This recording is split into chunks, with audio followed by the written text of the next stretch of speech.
L'incidente sul posto di lavoro questa mattina alle 6 qui alla Hotel Service di via Paganello 19, laterale di via Camarcella a Mestre.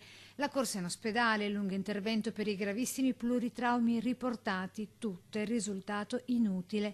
Nel pomeriggio la notizia della tragedia. Non ce l'ha fatta Aline Shamiul, l'operaio bengalese rimasto letteralmente schiacciato da una pressa andata in blocco e che cercava di rimettere in asse purtroppo a sue spese.